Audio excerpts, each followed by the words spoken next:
नमस्कार। जगतगुरु भगवान श्री कृष्ण जी के चरणों में कृतज्ञता पूर्वक वंदन कर हम आज का धर्म संवाद आरंभ करेंगे।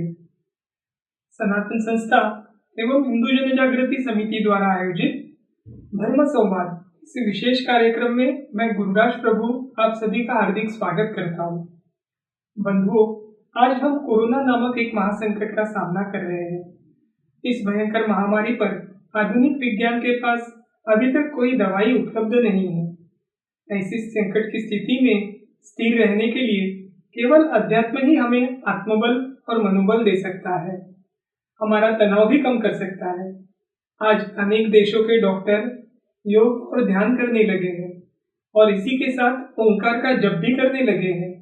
आज संपूर्ण विश्व शांति के लिए भारत की ओर देख रहा है। ऐसे समय पर अध्यात्म समझकर उसे जीवन में उतारना ही होगा और इसी अध्यात्म की खोज इस धर्म संवाद के माध्यम से हम करते आ रहे हैं। आइए आज के इस धर्म संवाद में हम नए विषय के साथ सभी जिज्ञासुओं के प्रश्नों के उत्तर जानने का प्रयास करेंगे। अब तक हमने विविध विषयों पर धर्म संवाद किया। वर्तमान आपातकाल के विषय में चर्चा की, अध्यात्म, सुख दुख, पितृदोष और वास्तुदोष के विषय में जान के लिया, इसके ऊपर उपाय योजना समझ कर ली, श्री रामनवमी तथा श्री हनुमान जयंती का शास्त्र भी समझ कर लिया और गुरु शिष्य विषय में विस्तृत रूप से हमने धर्म संवाद में चर्चा की। और आज भी हम इसी प्रकार से आपके प्रश्नों के उत्तर इस धर्म संवाद के माध्यम से जानेंगे। आज के इस धर्म संवाद के लिए हमारे साथ पूजनीय नीलेश सिंह जी उपस्थित है। हम आपका हार्दिक स्वागत करते हैं। पूजनीय नीलेश जी समुद्री जहाज निर्मित क्षेत्र के अभियंता हैं। आपने सनातन संस्था के मार्गदर्शन में साधना कर संत पद प्राप्त किया है, अर्थात आप आध्यात्मिक क्षेत्र के अधिकारी संत भी हैं। आप पूर्णकालीन रूप से धर्म प्रचार के लिए निरंतर प्रवास में रहते हैं। आइए आज का हम धर्म संवाद शुरू करेंगे। तत्पूर्व आप सभी से एक निवेदन है कि यह धर्म संवाद देखते समय आपके मन में यदि कोई प्रश्न निर्माण होता है तो कमेंट बॉक्स में लिखकर वह हम तक अवश्य पहुंचाएं। आपकी शंकाओं का समाधान करने का हम यथासंभव प्रयास करेंगे। आज हम गुरु विषय कुछ प्रश्न जो हमारे पास आए हैं वो सर्वप्रथम जानकर लेंगे। पूजनीय नीलेश जी, आज हमारे दर्शकों ने जो कुछ प्रश्न भेजे हैं उसमें एक प्रश्न ऐसा भेजा है कि गुरु प्राप्ति किससे होती है, यानी पुण्य संचय होता है इस कारण गुरु प्राप्ति होती है, या भाग्य में लिखा है इस कारण होती है, या जो कर्म हम करते हैं यानी इस जीवन में जो हम प्रयास करते हैं गुरु प्राप्ति के लिए उस कारण होती है। इस विषय में आप हमें मार्गदर्शन करें। ये एक महत्वपूर्ण प्रश्न है। इससे हमें ये समझ में आएगा कि हमारे जीवन में भाग्य अधिक महत्व का है या कर्म का महत्व अधिक है। वास्तव में भगवान हमें भाग्य पर निर्भर रहने की अपेक्षा कर्म प्रधान बनने के लिए कहते हैं। ये बात निश्चित है कि अच्छा भाग्य होना हमारी साधना के लिए, गुरु प्राप्ति के लिए पूरक होता है, परंतु अच्छे कर्मों का भी निश्चित लाभ मिलता है। मराठी में एक संत का वचन है, बहुत सुकृताचे जोडी म्हणून विठ्ठले आवडी, अर्थात पिछले जन्म का अच्छा कर्म ही हमें भगवान का मार्ग दिखाता है, परंतु उस मार्ग पर चलना तो हमारा कर्म होता है।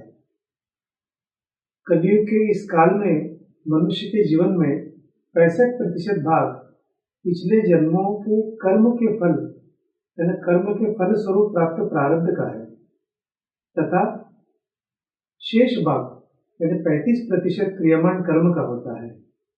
इस क्रियमाण कर्म का आधार लेकर अच्छे कर्म करना ये तो हमारे हाथ में होता ही है। इस विषय में विभिन्न धर्म ग्रंथों में भी दिया हुआ है।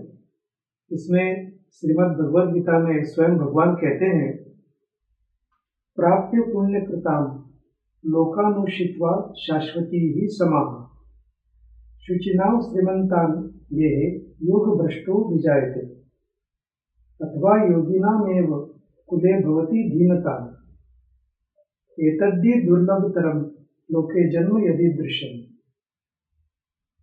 इसका अर्थ यह है कि योग भ्रष्ट पुरुष पुण्यवानों के लोकों को अर्थात स्वर्ग आदि उत्तम लोकों को प्राप्त होकर उनमें बहुत वर्षों तक निवास करके फिर शुद्ध आचरण वाले श्रीमान पुरुषों के घर में जन्म लेता है, अथवा वैराग्यवान पुरुष उन लोकों में न जाते हुए ज्ञानवान योगियों के ही कुल में जन्म लेता है। परंतु इस प्रकार का जो ये जन्म है वो संसार में निस्संदेह अत्यंत दुर्लभ होता है। वहाँ उस पहले शरीर में संग्रह किए हुए बुद्धि संयोग को अर्थात समबुद्धि रूप योग के संस्कारों को अनायास ही प्राप्त हो जाता है और हे कुरुनंदन, उसके प्रभाव से वो फिर परमात्मा की प्राप्ति रूप सिद्धि के लिए पहले से ही बढ़कर प्रयत्न करता है। शुद्ध आचरण वाले श्रीमानों के घर में जन्म लेने वाला योग भ्रष्ट पुरुष उस पहले किए अभ्यास से ही निस्संदेह भगवान की ओर आकर्षित किया जाता है तथा समबुद्धि रूप योग का जिज्ञासु भी वेद में कहे हुए सकाम कर्मों के फल को उल्लंघन कर जाता है। ऐसा इस श्लोक का अर्थ कहा गया है। रामानुजाचार्य का मानना है कि विष्णु ऐसे लोगों पर कृपा करते हैं जो उन्हें प्रसन्न करने के लिए क्रियाशील होने को पूरी तरह से कृत संकल्प होते हैं। वे ऐसे लोगों के मन में बहुत ही सदाचारी कार्य करने की प्रवृत्ति पैदा करते हैं जिससे उन्हें प्राप्त कर लिया जाए, जबकि दूसरी ओर उन्हें अप्रसन्न करने के कार्य में या कार्य करने वालों को दंडित करने के लिए वे उनके मन में ऐसी कुप्रवृत्ति पैदा करते हैं जो भगवान को प्राप्त करने के मार्ग में रुकावट हो। हमारे वैदिक ग्रंथों में जो उत्तर मिलता है वो ये है कि परमात्मा ने जीवात्मा के पूर्व जन्म के प्रारब्ध और उन कर्मों के आधार पर हमें मनुष्य जन्म दिया है जिनका भोग शेष है अथवा हमें भोगना है। मनुष्य का जन्म पुण्य और पाप दोनों प्रकार के कर्मों का भोग करने तथा नए कर्म करने के लिए होता है।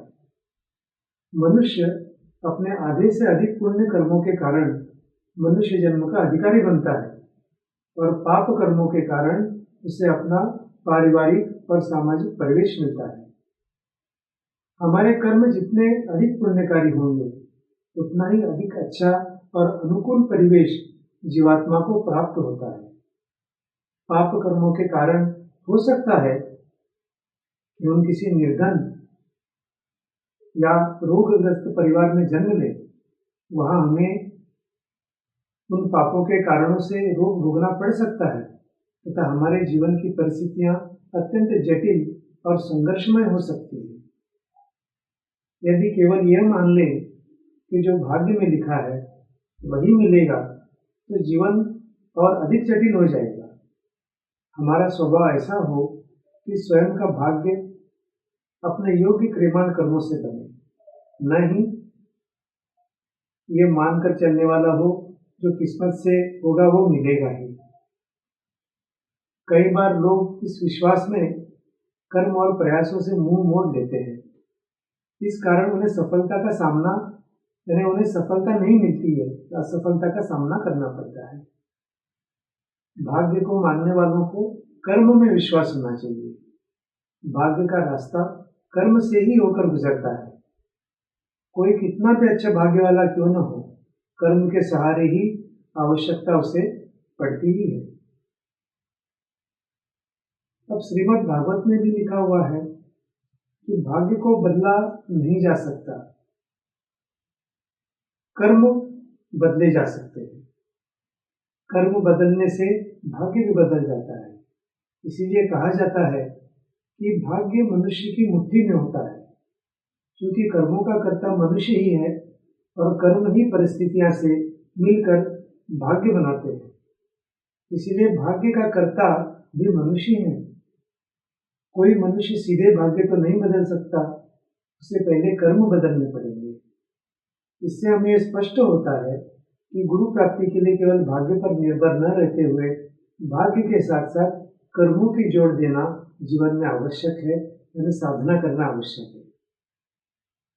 जी पूजनीय नीलेश जी, आपने अभी जो बताया उससे हमारे दर्शकों को भाग्य और कर्म इन दोनों में आपस में क्या संबंध है यह भी स्पष्ट हुआ। और एक जो प्रश्न यहाँ पे भेजा है वो गुरु से संबंधित ही है। तो उसमें उन्होंने पूछा है कि सर्वसाधारण अगर हम कोई चीज लेने भी जाते हैं तो हमारा प्रयास रहता है कि उसमें से हम जो अच्छी से अच्छी वस्तु लेके आए या अच्छा सा अच्छा निर्णय ले पाए। इसमें भी हम अपनी जो बुद्धि से निर्णय लेते हैं उसमें भी कई बार गलतियां होती है।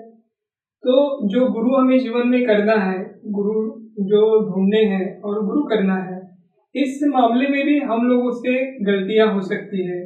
क्योंकि कलयुग में जैसे आपने पहले भी बताया कि अनाधिकारी गुरु बहुत अधिक मात्रा में है। तो ऐसे में कलयुग में सच्चे गुरु को हम कैसे पहचानें?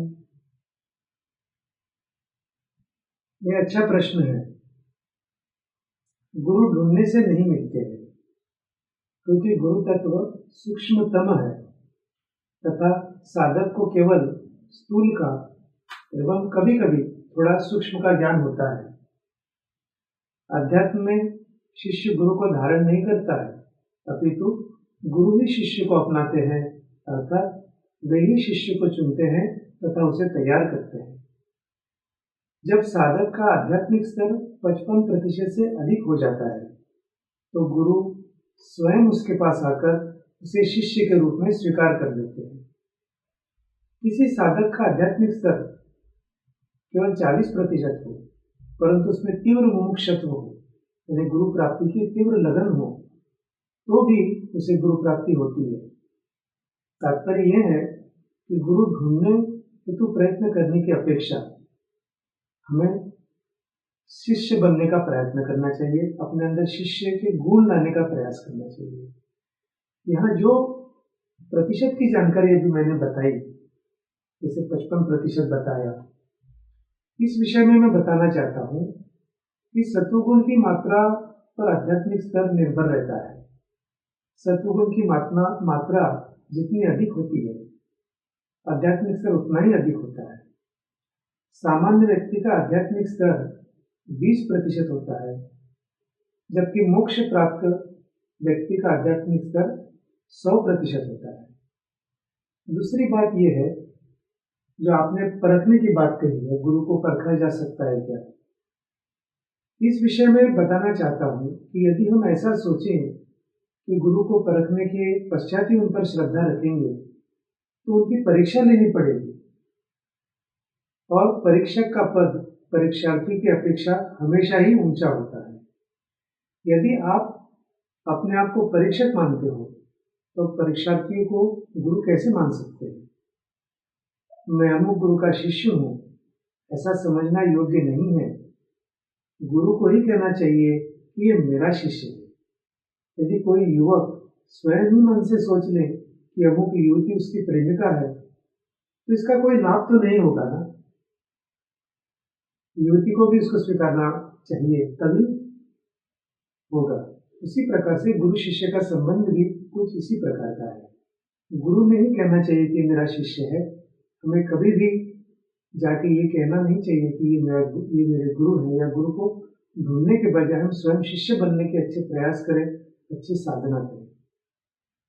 जी पूजनीय नीलेश जी, आपने जो अभी बताया उससे हम सभी को ये निश्चित तौर पे भली बात समझ में आ गया होगा कि परीक्षक बनने की अपेक्षा हम शिष्य बनने का यदि प्रयास करेंगे तो निश्चित तौर पर हमारे जीवन में गुरु कृपा होगी और गुरु प्रत्यक्ष रूप में जीवन में आएंगे भी। अभी जो अगला प्रश्न हमारे पास भेजा है वो नाम साधना के विषय में है, नाम जप और साधना के विषय में। तो यह प्रश्न इस प्रकार उन्होंने भेजा है कि वैसे तो हम कहते हैं कि भाग्य बदला नहीं जा सकता, भाग्य बदल नहीं सकता, यह तो संभव नहीं है। और दूसरी ओर ऐसे जो नामजप के विषय हमारे इससे पूर्व यहाँ पे हुए हैं तो उसमें ये एक बात बताई थी कि नामजप से प्रारब्ध बदल सकता है। तो ये दोनों वाक्य थोड़े से परस्पर विरोधी लग रहे हैं, तो इसका विश्लेषण आप कृपया करें।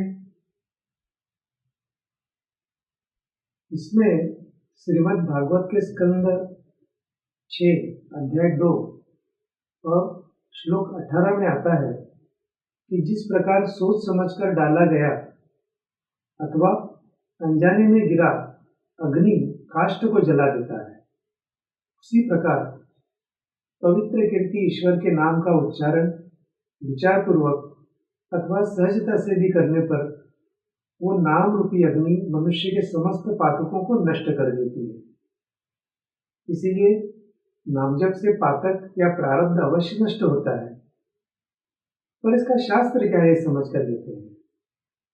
जैसे अभी हमने पहले के कुछ प्रश्नों में बताया है कि हमारे जीवन में 65% प्रारब्ध का भाग होता है और 35% क्रियमाण है। भाग्य बदलना संभव नहीं है। प्रारब्ध के 3 प्रकार हैं, मंद, मध्यम और तीव्र। यानी मध्यम प्रारब्ध होता है या मध्यम प्रारब्ध या तीव्र प्रारब्ध भी होता है।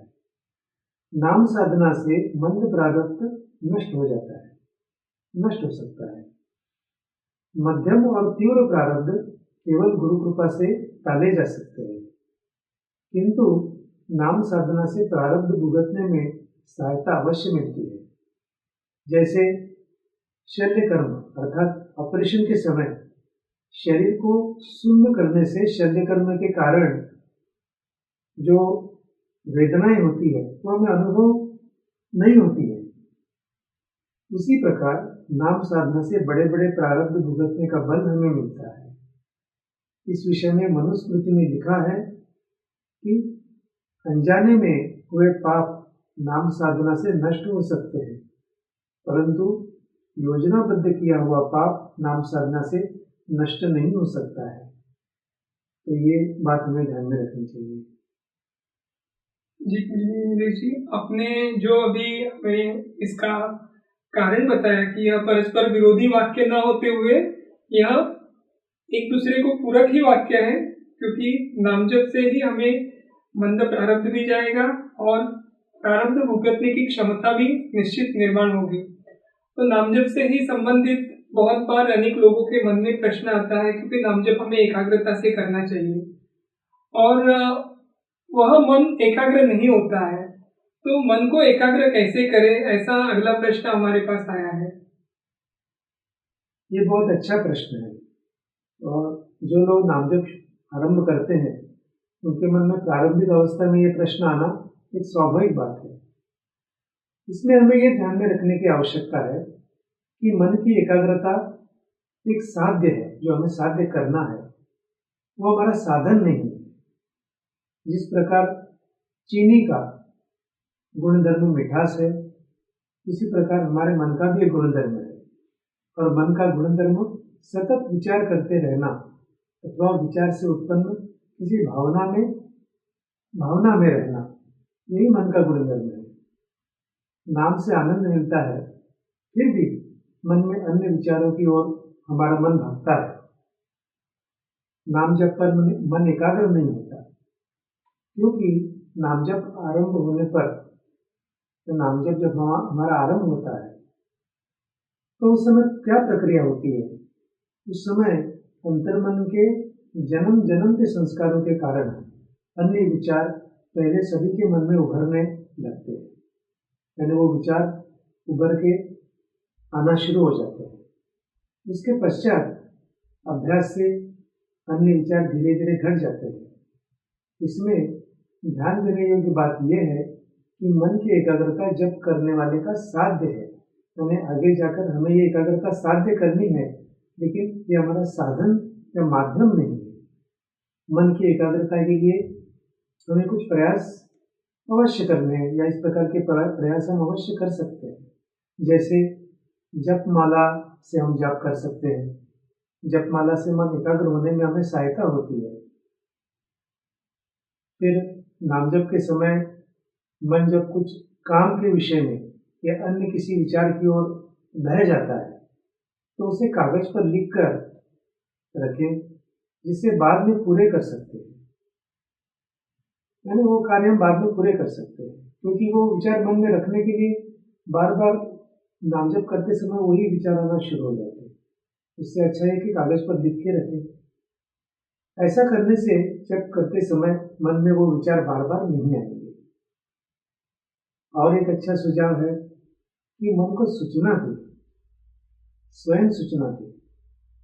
अब स्वयं सूचना कैसे दे सकते हैं? नाम जप करते समय जब मेरा मन भटकेगा तब मुझे तुरंत उसका भान होगा और मैं पुनः नाम जप पर मन को एकाग्र कर पाऊंगा। ऐसे मन को हमें स्वयं सूचित करना चाहिए। अथवा रात्रि में नींद लगते समय इस सूचना को 15 से 20 बार मन में दोहराएं। ऐसा 4 या 6 सप्ताह करने के बाद मन का भटकना निश्चित तौर पर कम हो जाएगा। और एक उपाय मैं बताता हूँ, जिसका हम जाप कर रहे हैं उसका चरित्र पढ़ें। इससे उनके विषय में भक्ति भाव उत्पन्न होगा और मन का भटकना कम हो जाता है, क्योंकि वही नाम जप हमारा भक्ति भाव से होने लगता है। नाम जप आरंभ करने के पहले तथा बीच बीच में जिसका हम नाम जप कर रहे हैं तो उस देवता को या गुरु का स्मरण करते रहें, उन्हें प्रार्थना करें। ऐसा करने से उनके प्रति भक्ति भाव के कारण मन का भटकना घट जाता है या कम हो जाता है और हमारा नाम जप और अच्छे से और एकाग्रता से और अच्छे भावपूर्ण तरीके से होने लगता है। जी पूजनीय जी, अभी जैसे आपने एकाग्रता से संबंध में प्रश्न का उत्तर दिया, वैसे ही हम आपसे और एक प्रश्न जानना चाहेंगे, जिसका उत्तर जानना चाहेंगे। वो है कि नामजप के विषय में, नामजप से हमारे मन के स्वभाव दोष दूर होते हैं या स्वभाव दोष दूर होने पर नामजप अच्छा लगने लगता है? यानी निश्चित तौर पर ये क्या है? ये बहुत महत्वपूर्ण प्रश्न आपने पूछा है। मनुष्य की प्रकृति जो है वो सत्व, रज, तम ऐसे त्रिगुणात्मक होती है। नामजप में भगवान के नाम की सात्विकता और शक्ति होती है। नामजप करने से देह में सात्विकता बढ़ने के कारण वृत्ति में बदलाव होता है, परंतु प्रकृति के त्रिगुण तथा जन्मों जन्मों के संस्कारों के कारण चित्त पर दृढ़ अंकित हुए स्वभाव दोष पूर्ण रूप से दूर नहीं होते। इसका एक उदाहरण मैं देता हूं आपको। रावण जैसे असुरों ने कठोर तपस्या की, तपस्या का फल भी उन्हें प्राप्त हुआ, किंतु उन्होंने अपने प्रवृत्ति को नहीं बदला। इस कारण देवताओं से वरदान प्राप्त होने के उपरांत भी उन्होंने लोगों को कष्ट देना छोड़ा नहीं। इससे समझ सकते हैं कि स्वभाव दोष अपने साधना के लिए कितने बाधक होते हैं।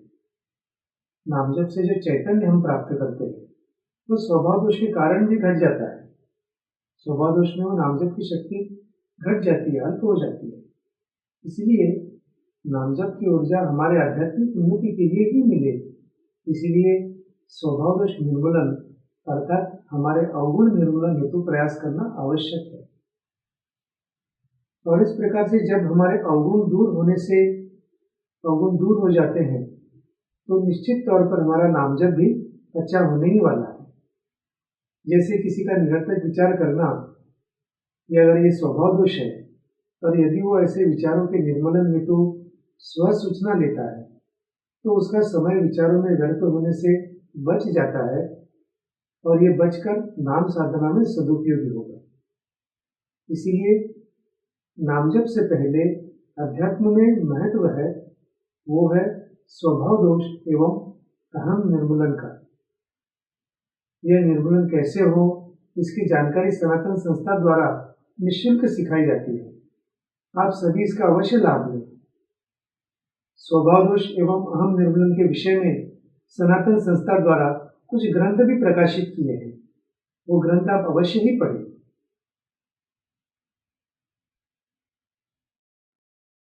जो अभी आपने स्वभाव दोष और अहम की वजह से साधना में होने वाली बाधा के विषय में बताया, वो सुनकर एकदम सभी को निश्चित तौर पर दोष और अहम निर्मूलन के लिए प्रयास करने चाहिए, इसका महत्व ज्ञात हुआ होगा।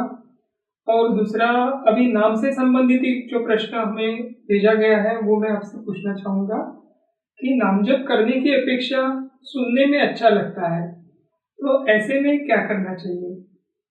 ये भी एक अच्छा प्रश्न है, प्रायोगिक स्तर का प्रश्न है। नामजप सुनना ये साधना के प्राथमिक स्तर की अर्थात श्रवण भक्ति से संबंधित है। श्रवण भक्ति, उदाहरण के तौर पर जिस प्रकार टीवी पर योग साधना केवल देखने से या सुनने से स्वास्थ्य में लाभ नहीं होता है, तो उसके लिए आसन प्राणायाम स्वयं को करना पड़ता है। इसी प्रकार नामजप स्वयं करने से हमारे शरीर मन की शुद्धि हो जाती है।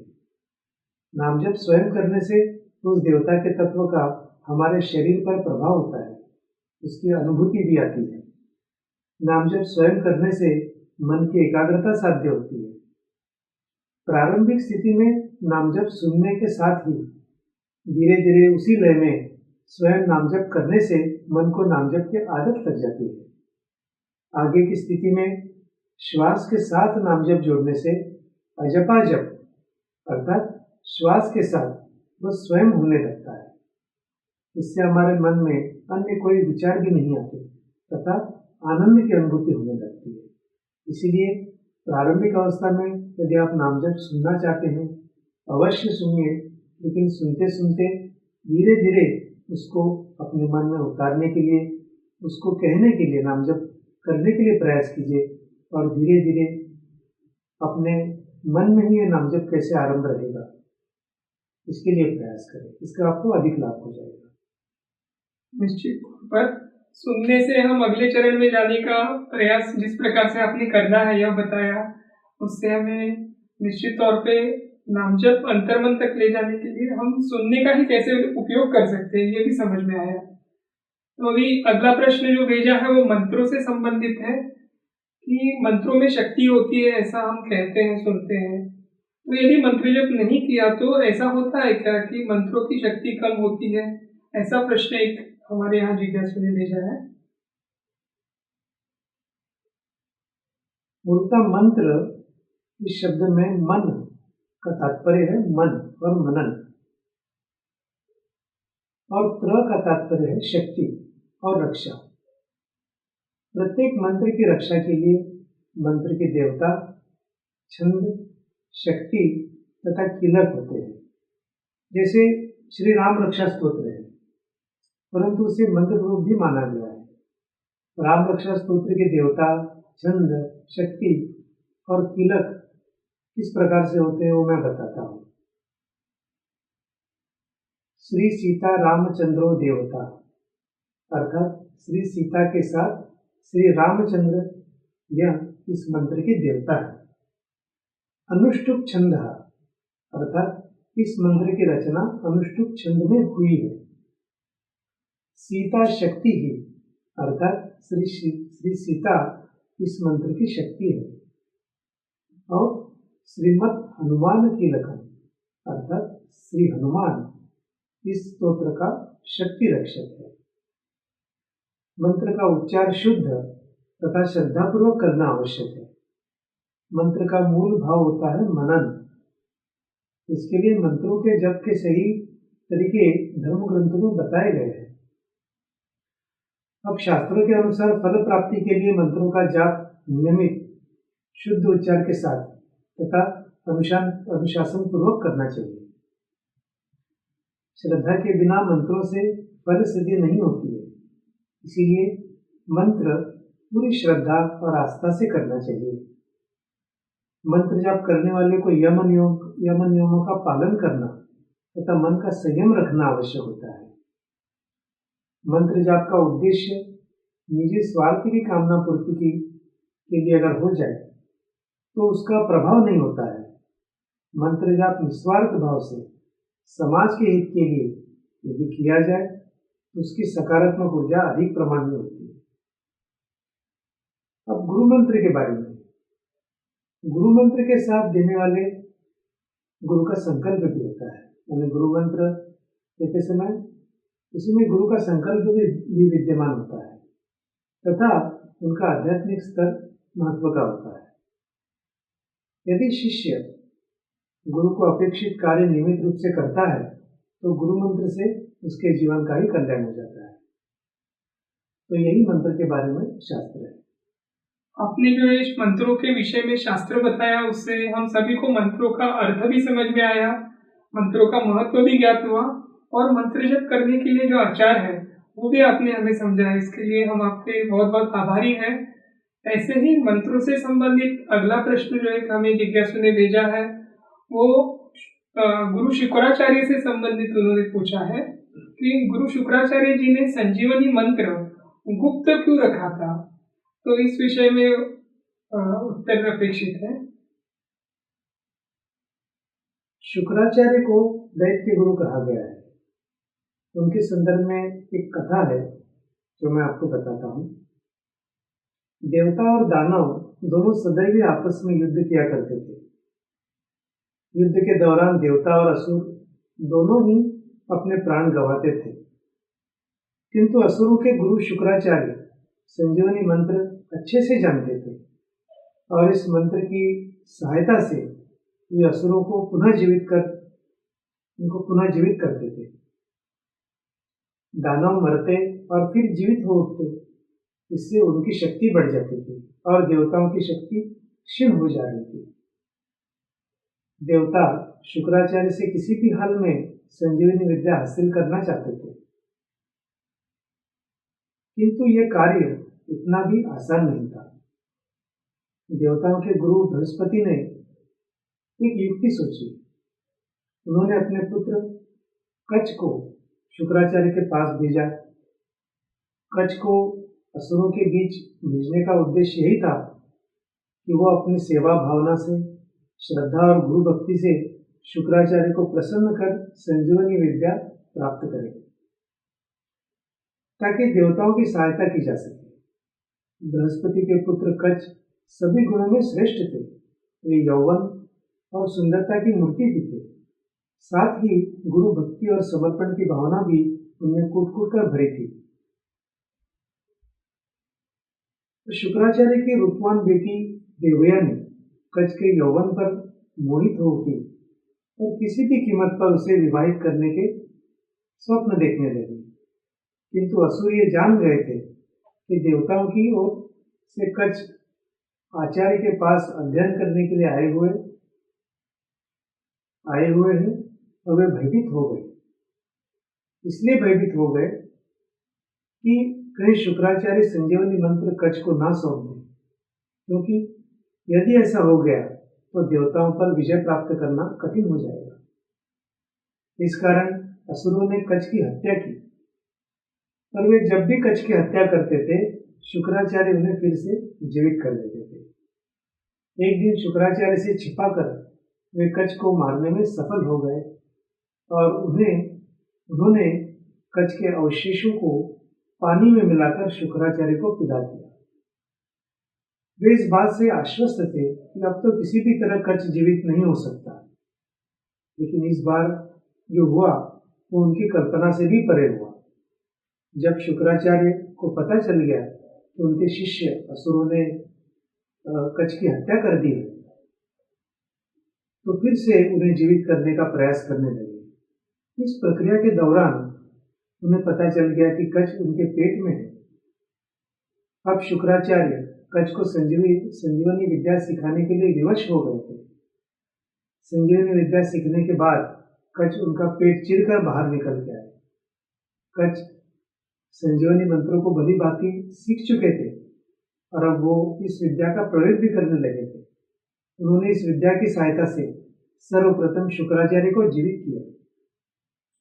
यहाँ शुक्राचार्य की पुत्री देवयानी को, जो हृदय से कच्छ को अपना बनाना चाहती थी, कच्छ के पास विवाह का प्रस्ताव लेकर पहुंची, किंतु कच्छ ने इस प्रस्ताव को ये कहकर ठुकरा दिया कि अब वो शुक्राचार्य के शरीर से उत्पन्न हुए हैं, इसलिए देवयानी उनके बहन जैसी हुई। इस बात से देवयानी अत्यंत क्रोधित हो उठी और उन्होंने कच्छ को श्राप दिया कि वे कभी भी संजीवनी विद्या का प्रयोग नहीं कर पाएंगे। इस पर कच्छ ने उन्हें उत्तर दिया कि भले ही इस विद्या का प्रयोग नहीं कर पाऊंगा, किंतु इसे देवताओं को सिखा तो अवश्य पाऊंगा। इस प्रकार देवताओं को संजीवनी विद्या प्राप्त हुई। इस घटना से हो सकता है कि ऐसे कहने की प्रथा आरंभ हुई है कि आपके मंत्र को कोई अन्य प्राप्त न करे, इसलिए मंत्र को गुप्त रखना चाहिए। परंतु आज के युग में हम जो गुरु मंत्र लेते हैं तथा भगवान का नाम जप करते हैं, उससे किसी की हानि नहीं होती है, इसलिए इसे अन्य से छुपा कर रखने की कोई वैसे आवश्यकता नहीं है। हमारे शास्त्रों में शुक्राचार्य का और एक नाम आता है। उन्हें महान दार्शनिक, राजशास्त्र प्रणेता तथा नीति शास्त्र के व्याख्याता के रूप में भी माना जाता है। शुक्र अर्थात शुक्राचार्य, इन्होंने शुक्र नीति सार नाम का ग्रंथ लिखा हुआ है, इस ग्रंथ की रचना की है। इस शुक्र नीति में शुक्राचार्य ने 9 ऐसी बातें बताई हैं जिन्हें हर हाल में छुपा कर रखना चाहिए। यदि मनुष्य अपने से जुड़ी ये 9 बातें किसी को बता दें तो उसके लिए हानिकारक साबित हो सकता है। इसमें एक मंत्र है, वो कहता है, आयुर्वित्तम ग्रह छिद्रम मंत्र मैथुन देशजम दान मानापमानम च नवैतानि सुगोपयेतु। इसका अर्थ यह है कि मान, अपमान, मंत्र, धन, आयु, ग्रह, औषध, मैथुन, दान, इनका उल्लेख कहीं भी न करे, ऐसा इसमें कहा गया है। ये जो 9 बातों का उल्लेख आता है, उसमें जीवन की कौन सी बातें गुप्त रखना आवश्यक है, इस नीति के अनुसार ये बताया गया है। परंतु ये नियम गुरु मंत्र तथा नाम जप पर लागू नहीं होता है। बहुत बहुत धन्यवाद। आपने पूरा ही उनका प्रसंग बताकर इस प्रश्न का उत्तर दिया। जो अगला प्रश्न जो आया है तो मुझे लगता है कि बहुतों को संन्यास के कारण ये एक निर्माण होता होगा कि साधना करने के लिए अविवाहित रहना ये आवश्यक है क्या, इस प्रकार से प्रश्न भेजा है। क्योंकि मुझे लगता है अधिकतर लोग सन्यासियों को ही साधना करने वाले समझते हैं, इस कारण ये शायद प्रश्न निर्माण हुआ हो। तो आप इस विषय में हमें मार्गदर्शन करें। बहुत अच्छा प्रश्न भेजा है। साधना करने के लिए अविवाहित रहना आवश्यक है क्या? इसके उत्तर स्वरूप मैं ये बताना चाहूंगा कि ये गलत धारणा है, क्योंकि जन्म, विवाह और मृत्यु जीवन की ये बड़ी घटनाएं प्रारब्ध के अनुसार ही होती है। हमारे यहाँ तो ब्रह्मचर्याश्रम, गृहस्थाश्रम, वानप्रस्थाश्रम एवं संन्यासाश्रम, ऐसे 4 आश्रम बताए गए हैं। इन चारों आश्रमों के द्वारा हम ईश्वर प्राप्ति या साधना कर सकते हैं। जिन्हें ईश्वर प्राप्ति की तीव्र उत्कंठा होती है, वे संसार के किसी भी बंधन में न बंधते हुए संन्यास लेकर या फिर विरक्त रहकर साधना में अधिक से अधिक समय देने का प्रयास करते हैं। इसीलिए साधना तो किसी भी आश्रम में हो सकती है। श्रीमद् रामकृष्ण परमहंस विवाहित थे, परंतु उनके शिष्य स्वामी विवेकानंद जी, उन्होंने संन्यास धारण किया था। इस उदाहरण से भी हमें ज्ञात होता है कि साधना करने के लिए अविवाहित रहने का बंधन नहीं है। यहाँ पर मन की तैयारी होना बहुत आवश्यक होती है। जी, आपने यह जो गलत धारणा लोगों के मन में बैठी है, इसका निरसन ही कर दिया है कि इसका शास्त्र ही बताकर। तो हम आपके बहुत बहुत आभारी हैं। दर्शकों, अभी समय आ गया है कि आज का यह धर्म संवाद हम यहीं पर समाप्त करें। तत्पूर्व पूजनीय नीलेश जी, हम आपके बहुत बहुत आभारी हैं कि आपने हमारे दर्शकों के जो भेजे हुए प्रश्न हैं, उनकी शंकाएं हैं, उसका निरसन किया। सभी दर्शकों से एक निवेदन है कि इसी तरह से आपको कार्यक्रम देखते समय जो मन में जिज्ञासावश प्रश्न निर्माण होते हैं, वह लिखकर आप हम तक अवश्य पहुंचाएं। प्रयास करें कि इसके साथ अपना नाम और आपके गांव, शहर तथा राज्य का नाम भी लिखें, और संभव हो तो आपका संपर्क क्रमांक, मोबाइल क्रमांक हो वो भी उसमें अंकित करें। आपके यदि इस कार्यक्रम के विषय में कोई सुझाव है तो वह भी आप लिखकर हम तक अवश्य पहुंचाएं। तो आइए, आज का यह धर्म संवाद हम भगवान श्री कृष्ण जी के चरणों में कृतज्ञता व्यक्त कर यही समाप्त करेंगे। नमस्कार।